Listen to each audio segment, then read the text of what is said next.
Bienvenue dans les 4 vérités, Benjamin Haddad. Merci d'être avec nous ce matin, toujours devant ce fabuleux décor de l'Arc de Triomphe. Alors, regardez la une de nos confrères du Parisien qui titre à la une aujourd'hui « Un jour sans fin ». C'est leur titre de ce quotidien aujourd'hui. Un jour sans fin, toujours pas de Premier ministre nommé par Emmanuel Macron. Qu'est-ce qu'attend le président de la République? À quoi il joue? Mais la vérité, c'est qu'on est dans une situation inédite dans la Ve République. Personne n'a gagné les élections législatives. Personne n'est en capacité aujourd'hui de constituer une majorité absolue. Et donc le président de la République, il prend ses responsabilités. Son rôle, c'est de nommer un Premier ministre et de choisir une solution de stabilité pour nos institutions. Et donc, il consulte. Il a rencontré des présidents de la République. Il a rencontré des candidats potentiels à Matignon. Et sa responsabilité, c'est de trouver le meilleur candidat pour assurer la stabilité du pays. Donc c'est normal que ça prenne du temps. Vous savez, ça prend souvent du temps chez nos voisins qui sont pourtant plus habitués aux solutions de compromis et à la démocratie parlementaire. En Allemagne, en 2018, ça a mis jusqu'à 6 mois. Aux Pays-Bas, en Belgique, ça peut mettre des mois.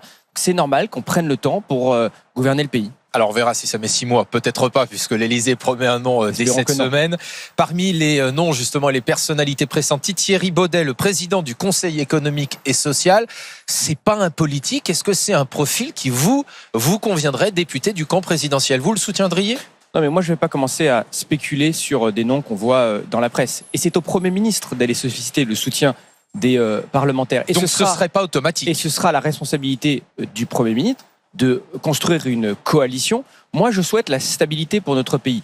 Mais la stabilité, je voudrais rappeler, c'est pas uniquement la stabilité d'un gouvernement. C'est aussi la stabilité de nos comptes publics. Et c'est pour ça que je m'opposerai à toute remise en question de la réforme des retraites qui est absolument fondamentale pour financer notre système de retraite par répartition à long terme. Sinon, c'est 15 milliards d'euros de déficit par an qui s'accumulent.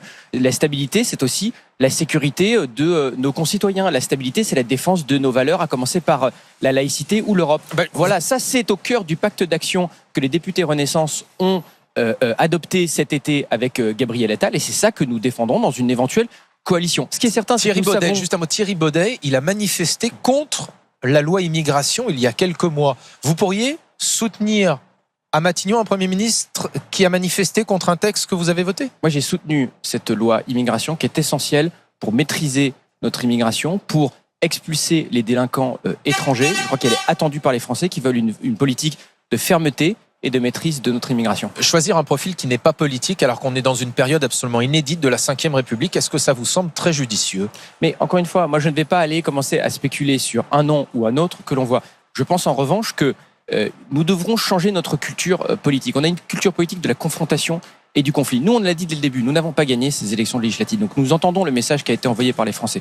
On a nos valeurs, on a nos fondamentaux que l'on défend, la nécessité de réformer notre pays, d'atteindre le plein emploi, de soutenir la croissance, de défendre l'Europe. Et après, il faudra se mettre autour de la table avec les forces politiques social-démocrates et les républicains à droite pour donner un gouvernement à notre pays et assurer la stabilité de long terme de nos institutions. Alors, selon des documents de Bercy qui sont transmis aux parlementaires ces jours, le déficit public pourrait finalement être de 5,6% cette année, loin des 5,1% visés initialement. Comment dire après ça que la majorité sortante a bien géré le pays?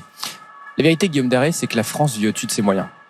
C'est que nous avons aujourd'hui un modèle qui est accro à la dépense publique. Et il faut se dire les choses franchement. Alors après, il y a 3 façons d'y répondre. Mais ça n'a pas été corrigé ces dernières années? Vous savez bien qu'on a traversé aussi des crises historiques, que ce soit la crise du Covid ou la crise ukrainienne, où on a fait le choix de protéger les Français. Mais maintenant, effectivement, il faut avoir ce débat. Il y a 3 façons d'y répondre, en somme. Soit on augmente les impôts. C'est ce que nous propose le nouveau Front populaire, alors qu'on a déjà le taux d'imposition le plus élevé de l'OCDE. Ce n'est pas une solution pérenne pour notre croissance, pour nos finances publiques, pour nos ménages.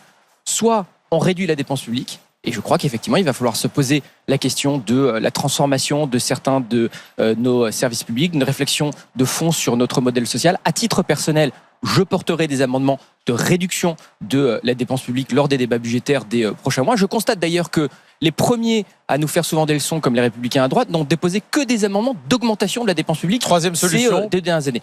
Troisième solution, qui est la seule solution pérenne, c'est la croissance, c'est la production, c'est de soutenir nos entreprises, c'est de faire en sorte qu'on puisse créer des richesses dans notre pays. Ça a été notre politique depuis des années. Aujourd'hui, il y a de la croissance en France. Aujourd'hui, on a le chômage le plus faible depuis 40 ans. Mais il faut aller plus loin. Nos voisins travaillent plus, travaillent plus longtemps et c'est aussi ce qui permet de créer des recettes fiscales, de créer de la croissance et donc de résorber ce déficit. Et c'est pour ça qu'encore une fois, une politique qui irait alourdir la fiscalité de nos ménages et de nos entreprises irait complètement à l'encontre de cet objectif fondamental. C'est ce que propose le nouveau Front populaire. Vous êtes député de Paris, la maire de Paris, Anne Hidalgo, souhaite conserver les anneaux olympiques sur la Tour Eiffel, conserver la vasque olympique aussi après ces Jeux olympiques et paralympiques.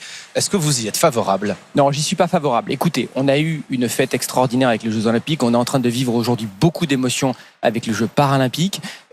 Mais la Tour Eiffel, c'est une icône. Elle appartient à tous les Parisiens, elle appartient à tous les Français. Ce n'est pas le porte-manteau individuel de Madame Hidalgo.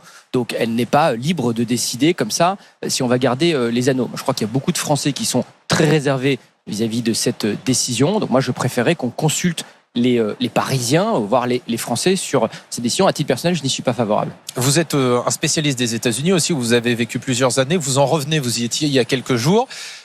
Est-ce qu'on ne donne pas un peu vite le sentiment que Kamala Harris a déjà gagné cette présidentielle face à Donald Trump? Vous savez, j'ai vécu l'élection de 2016, l'élection de Donald Trump aux États-Unis, qui a déjoué tous les pronostics et tous les sondages. Donc je me garderai bien de pronostiquer. Je constate que même si Kamala Harris aujourd'hui fait une belle campagne et je vous souhaite bonne chance, c'est aujourd'hui très serré dans les États clés, le Michigan, l'Ohio, la Pennsylvanie, dans la marge d'erreur. Quelle conclusion faut-il en tirer pour nous en tant que Français et Européens? C'est qu'on ne peut pas dépendre du souhait de quelques dizaines de milliers d'électeurs dans le Michigan pour notre sécurité. Il faut qu'on continue à investir massivement dans notre sécurité, dans notre défense, dans l'autonomie stratégique de l'Europe et qu'on soit capable de prendre nos responsabilités quand on a des guerres sur notre continent. Je pense notamment à l'agression de la Russie contre l'Ukraine. Il faut qu'on se donne les moyens de pouvoir soutenir les Ukrainiens seuls si nécessaire, d'assurer notre propre sécurité. Ce n'est pas être anti-américain que de dire ça, c'est juste de constater qu'on ne peut pas tirer à pile ou face la sécurité de l'Europe tous les 4 ans. Sur quoi va se jouer cette élection d'après vous ?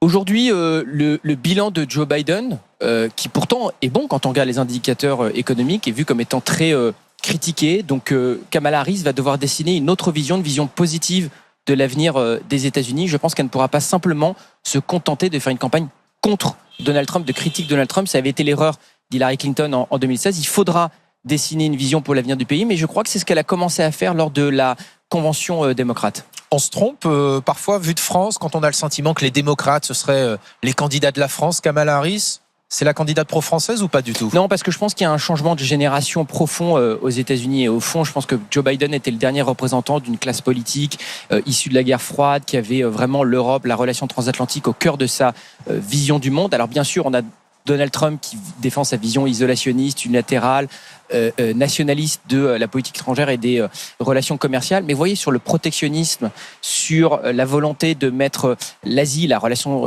stratégique avec la Chine au cœur de la politique, ça, on le voit des deux côtés, républicains comme démocrates. Et donc on aura ces mêmes tendances de fond, même si Kamala Harris est élue. Et donc c'est pour ça qu'une fois de plus, il faut que nous, Européens et Français, et je pense que c'est à la France de porter ce leadership en Europe, il faut qu'on soit capable d'en tirer les conclusions. Merci beaucoup d'être venu ce matin sur le plateau des 4V.